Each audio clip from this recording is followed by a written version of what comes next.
presentamos nuestro siguiente invitado. Se trata de Víctor Ito Bisonó, ministro de Industria y Comercio y MIPYME, sobre todo un gran amigo de muchísimos años. Muy buenos días, Ito.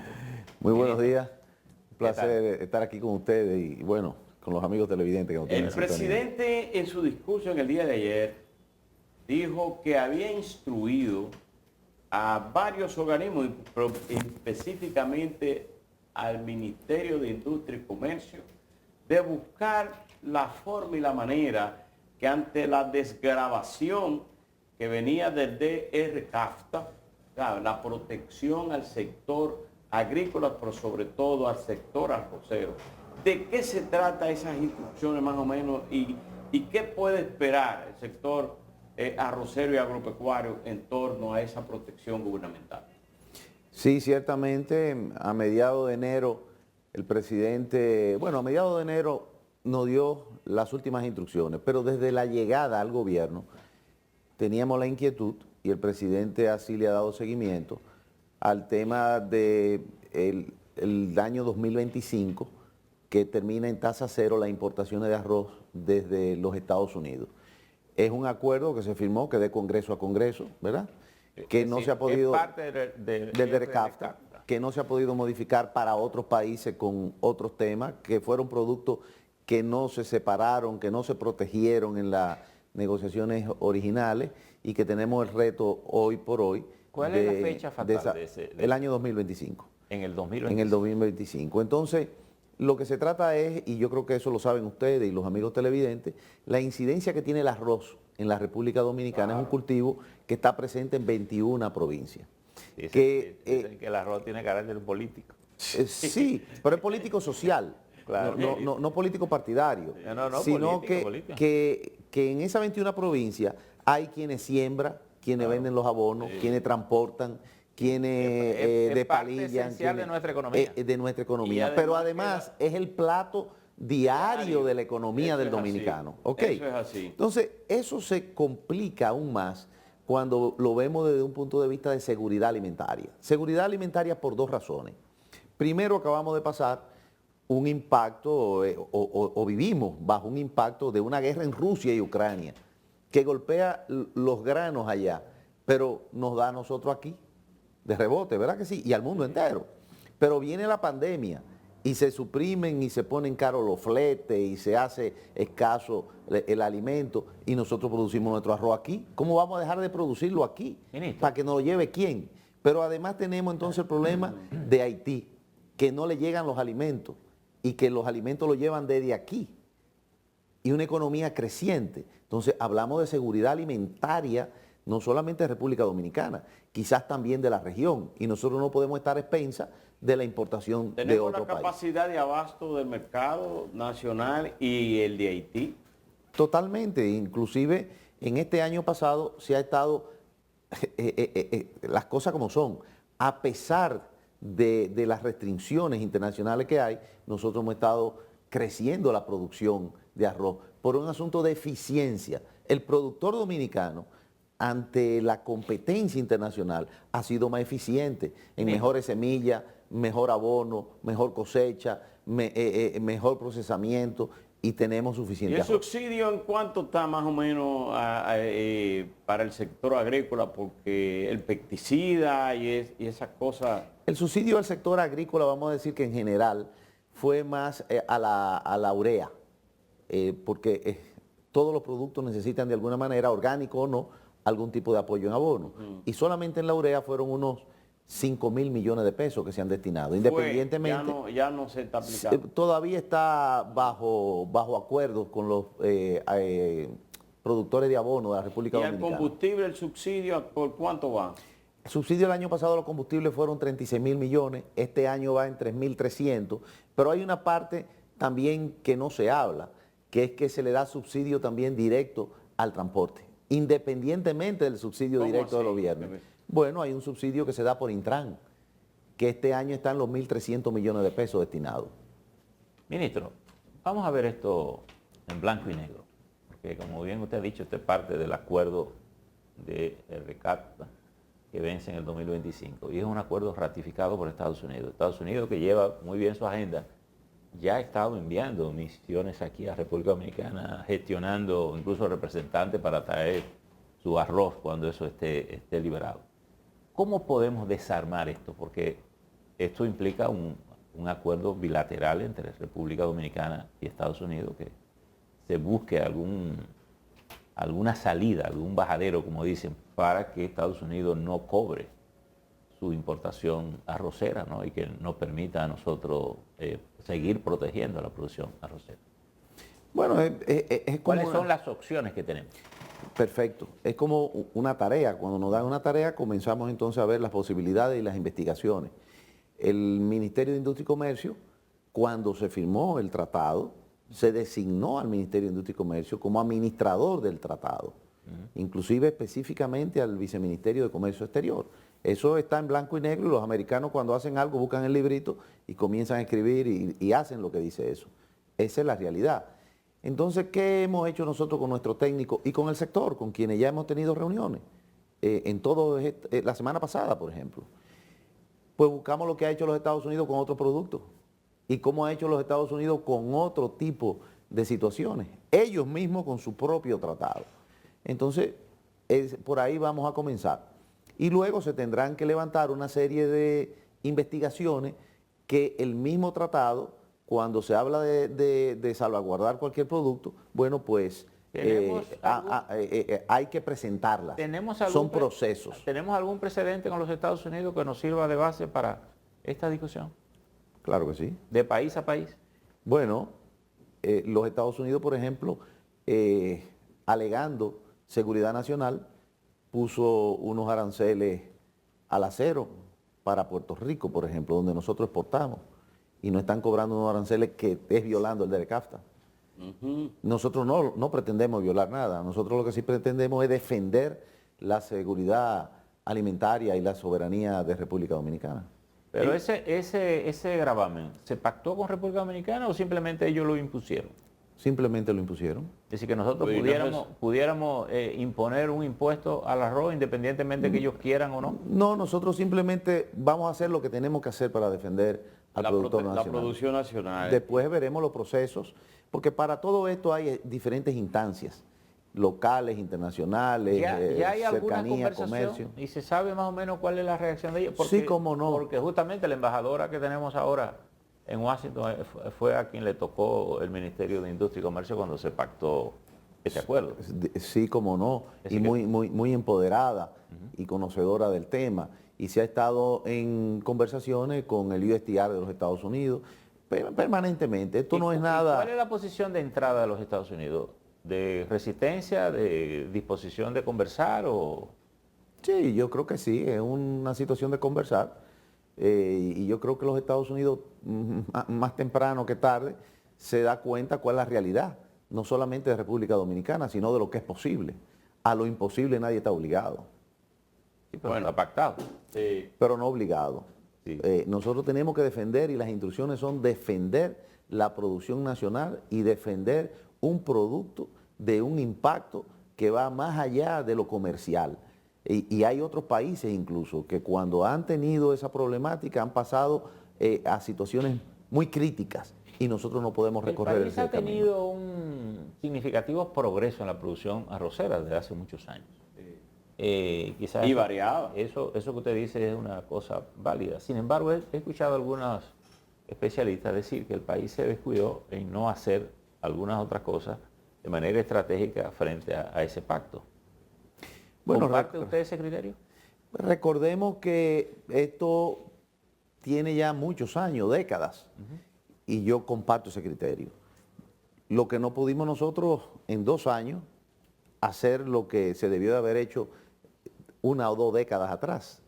Lo que sí se ha hecho en estos 2 años de crisis mundial, que yo creo que eso no entra en discusión, es que se ha apoyado la producción nacional y se ha apoyado, y hay una determinación bien clara de proteger al productor de la República Dominicana. El presidente en su discurso fue enfático en decir algo con relación al tema. Primero, cero burocracia que fue uno de los logros que él anunció y que tiene mucho que ver con tu ministerio, pero sobre todo en cuanto a los precios, sea que con el sueldo de ahora se comen, no recuerdo a la cantidad de libras de pollo, que era contrario al precio de ese salario en años anteriores. Explícanos eso y cómo... 2011, decía él.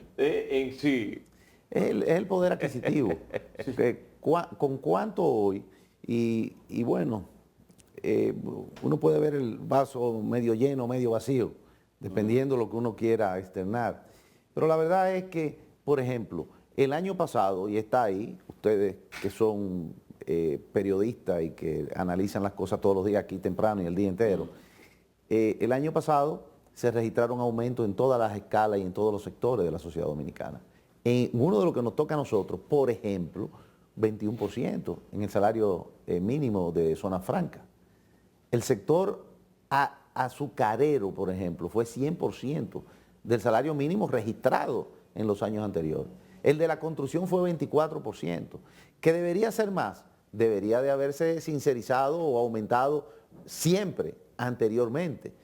Hay 2 años de gobierno y ya se ha logrado esto que le estoy diciendo. Entonces, con lo que hoy se gana en lo mínimo, que pudiera ser poco, se compran más plátano y más pollo y más de cualquier cosa de lo que se compraba antes. Aún el pollo estando 80 pesos que puede estar.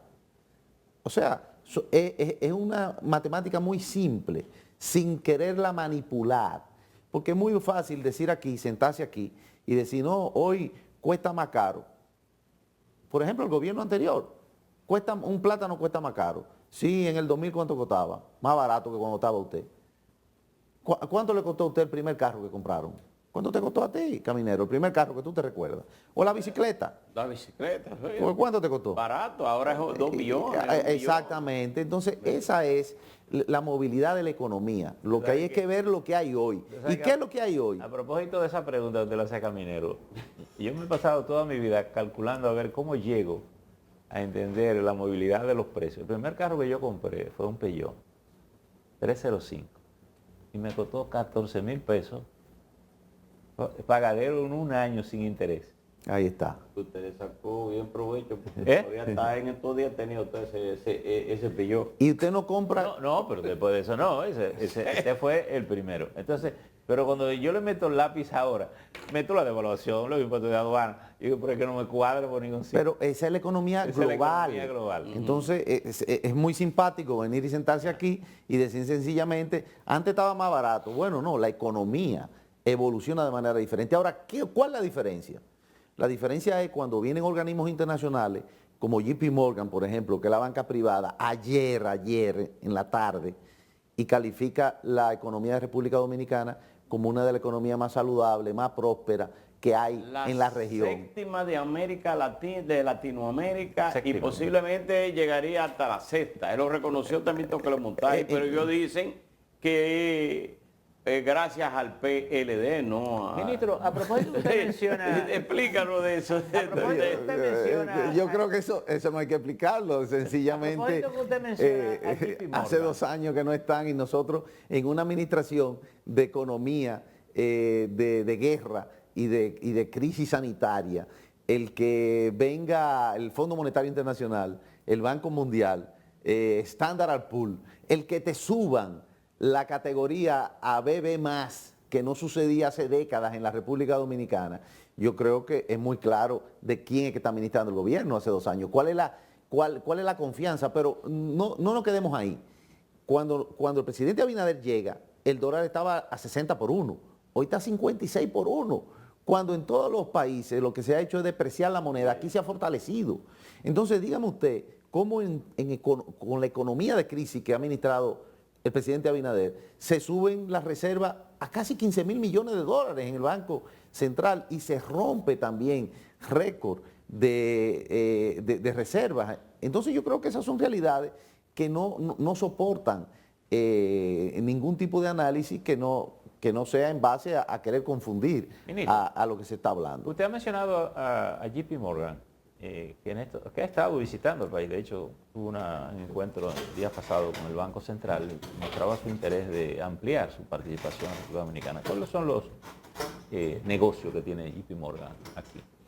Bueno, es que fíjate, cuando vienen compañías internacionales como la que está llegando aquí, la inversión que está llegando aquí, que son dos cosas muy, muy sencillas. Primero, la confianza, porque el dinero no va donde no hay confianza. El dinero es lo más cobarde que hay. Cuando Huye, tú pones sí. dinero... Siempre huye. Siempre Sí. huye.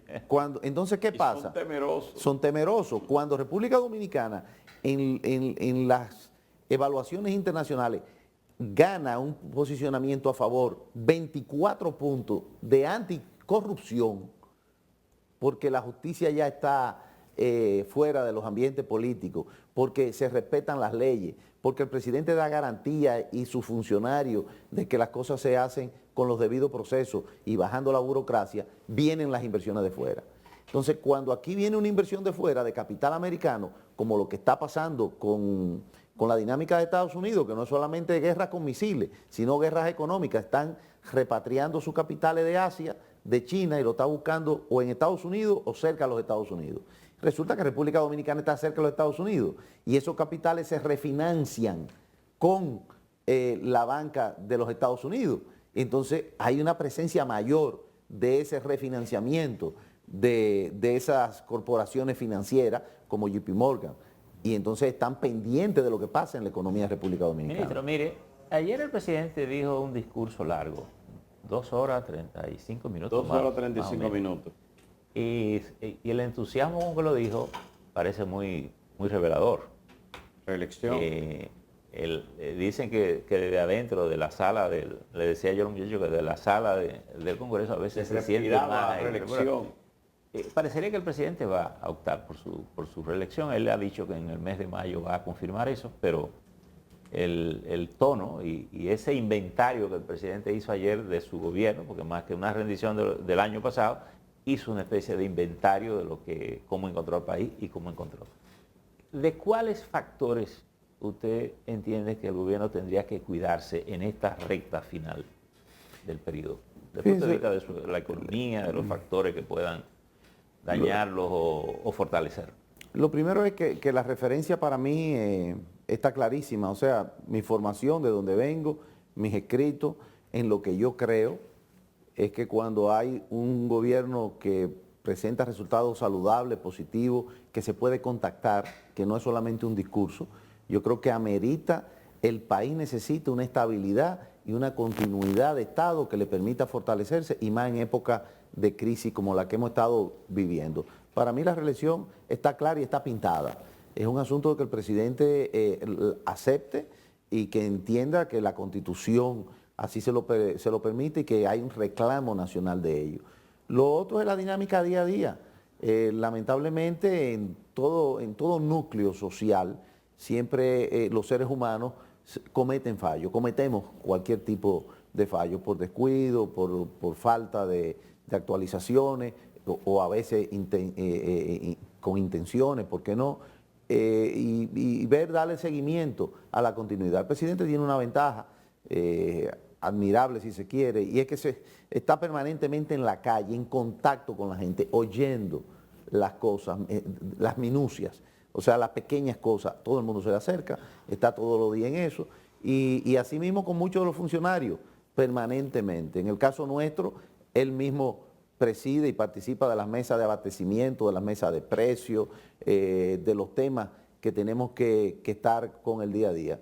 O sea, es seguir dándole seguimiento a las cosas. Hemos visto que la Asociación de Industria de la República Dominicana, al igual que el sector empresarial, ha hecho sendos encuentros de reconocimiento al ministro de Industria y Comercio. Parece que la relación entre los empresarios y sus empresas con el ministerio están muy bien.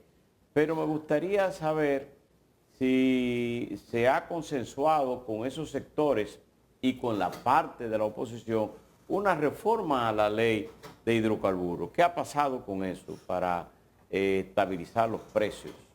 Ya no con subsidios, sino que sea algo natural. Lo primero es que nosotros vemos al ministerio, y en este caso también el presidente lo ha dicho públicamente, creemos en la inversión privada, creemos en regular, creemos en asesorar, asistir, aperturar los sectores que representan cada uno de los ministerios. Y ya tú lo has dicho, se sienten así esos sectores. Por primera vez se sienten que tienen dónde acudir, que hay políticas públicas para darle apoyo y seguimiento, estabilidad a lo que ellos se dedican. Y por eso ustedes ven que ayer el presidente anunció que el año pasado solamente algunas industrias del AIRD, algunas invirtieron 63 mil millones de pesos. Para este año tienen 77 mil millones de pesos. Sí, y lo entrevistaron y ellos dieron su opinión sobre el discurso y sobre la estabilidad. Y volvemos a lo mismo, los números no mienten, porque cuando nosotros decimos que se han creado en abril, para ser específico, del año 2019 habían 130 mil empleos en zona franca. Hoy hay 200 mil empleos. Esta semana tenemos otro consejo de zona franca. Hay 783 industrias que se instalaron, que hay instaladas, cuando habían gobiernos anteriores que decían que eso era un proyecto fallido, que la zona franca deberían de anularse. Y hoy es el principal motor de empleo en la República Dominicana. Pero ¿cómo tú puedes saber si es verdad? Bueno, tú te metes en la página de la TCS y ves quiénes pagan impuestos, porque nadie va a pagar un impuesto por un empleo que no existe. Y por el replanteamiento que usted ha planteado de la reubicación de la producción internacional, posiblemente ese es un potencial que crece. Pero claro, fíjate lo que pasa. En Estados Unidos, que tradicionalmente se dice que cuando le da una gripe a nosotros nos da una pulmonía, resulta que hay una recesión. ¿Y qué causa esa recesión? Bueno, que ellos busquen dónde ser más eficientes en su producción y dónde bajar los costos. ¿Qué han hecho? Venir a instalar más fábricas en República Dominicana. Y en este enero creció un 9%. A veces no es solo de costo, también de cercanía. Por eso, es todo lo que representa el costo. Entonces, hay un crecimiento real que tú lo puedes contactar en los números de exportación. Te mete también, a ver si es verdad, o te mete en las recaudaciones. ¿Cómo recauda más aduanas y la DGI si no es porque vienen más importaciones para el consumo o para reexportarla como exportación? En el caso del gobierno del presidente Luis Abinader en estos 2 años, una de las, sin duda, es la estabilidad económica, pero se le agrega la transparencia y la no impunidad. ¿Qué otro tipo de políticas gubernamental tiene el presidente para que pueda reelegirse, optar por una reelección? La va a optar, pero para que el dominicano pueda asumirlo como bueno y válido. Tú ves lo que yo te digo de que hay un reclamo. Tú lo estás dando por sentado y él no lo ha dicho. Es un reclamo que hay ya, eso se siente en el ambiente. Es decir, que se reveló. Bueno, no, es natural. Todo el mundo, cuando las cosas funcionan, tú lo que quieres es estar donde te sientes seguro. Pero yo no quiero dejar de contestarte parte de la pregunta anterior, porque sí, es algo que se revive cada viernes, que la gente está muy pendiente y que yo quiero dejar... Hace un año que no hay ni baja ni sube, se mantiene. Y quiero dejar claro que parte de lo que hace este gobierno es, independientemente de la interpretación de la oposición, que va a buscar siempre donde hay candelita, ¿verdad? Soplarla. Que están pidiendo que rebajen. Es su papel. Es su papel. Y por eso yo lo entiendo. Y ahora lo ejerció mucho tiempo. Pero claro, ayer yo le decía, me pasé 18 años en el Congreso analizando los discursos en la acera del frente. Sí. Tengo que entenderlo. Sí. Pero si se quitara el subsidio, por ejemplo, ¿qué pasa? Si se quitara el subsidio. Llegaría a 500 pesos. Muy sencillo, si se quita el subsidio, ministro, aumenta. Ministro, y el subsidio es tan real como que los números están ahí. Pero entonces, excúsame, porque Caminero me preguntaba, bueno, ¿y la ley? La ley se depositó hace un año. Nosotros prometimos depositar una ley. ¿Y por qué no sé? ¿Y por qué? ¿Dónde está el cuello de botella? Bueno, en el Congreso, donde me pasé 18 años, primero las iniciativas son individuales. No son de partido.